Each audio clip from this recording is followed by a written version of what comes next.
Hey, what's up, everybody? This is J-Tom Gunter, owner of Grapes and Sound Publishing, and we're here for another episode. I know we're brand new to this, but we're another episode of Publishing Your Passion. I'm here with a wonderful chef. Being honest with you, this is a guy who um, he's my business partner, and I couldn't have thought of anybody better to start this segment, this cooking week off with than this guy. This is Armando Tam. He is co-author of the book "It's a Vibe." I'm also helping him out with that. I'm doing the wine pairing. He did all the recipes, and yeah, man, I'm so happy to have you on the show. Tell everybody, say what's up to everybody, so they know you're here. Yeah, man. What's up, man? You know, my brother always mentions Wine Wednesdays with J-Ton, and my even my girlfriend says Wine Wednesdays, and so it's awesome, man. I love how you're consistent and always creating different things. But I think that's the hardest thing that people don't do is stay consistent. So shout out to you for that. Appreciate that, brother. I appreciate that. So we're us talking to a fellow foodie, a chef, a person who's all about the culinary arts. Armando, what was the thing that kind of directed your path to food? What made you start being this guy that wanted to really experiment with food and figure out kind of your flavor profile and your style of food?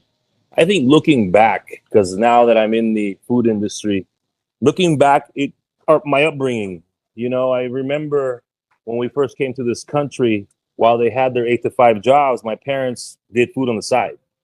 So as far as I can remember, my brother Roberto and David and my mother would have us wake up in the mornings and prepare the foods.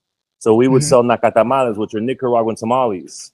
Nice. And I just remember back in those days when you have multi-families living in a household, the typical immigrant experience, I remember we'd have dinner every night and it was always delicious. But let's go back 1955, my grandfather, Armando, and, Juana, mi mama Ana, they started a restaurant in Nicaragua, since Nice. 1955 to this day, it's still ran by the Tam family, but now by my cousins and my aunt. On my Wait, so mother's it's still side, going? it's still going It's still strong, man. It's a crazy legacy, wow. man. That's what I was gonna And say. That's a crazy legacy. yeah, and then on my mother's side, I just, recently found out that they had a restaurant too. So I think it was in my DNA to love food and then just experimenting. And so that's what I did. I grew up with it. I got into business and then I just realized, what if I can turn my passion into a business and a career? Which is pretty cool, and you have to learn about it.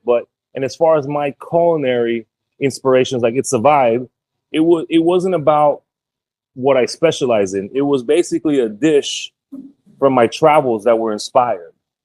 I love that. But I yes, love in that.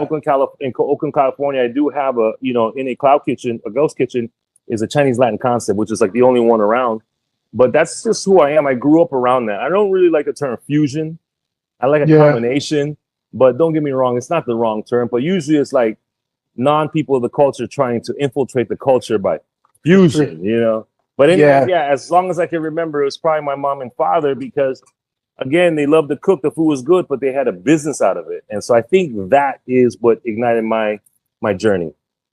So that was the so that's then that answers my next question. That was pretty much your biggest influence with the stuff that you like to cook is kind of that Nicaraguan, Spanish or Latin and Asian, Chinese. Yeah. Chinese specifically, Yes, sir. food coming together, like it's an amalgamation of these foods, these items coming together and creating these really kind of interesting flavors that probably people are not used to. These flavors being married together, right? Yeah, if you think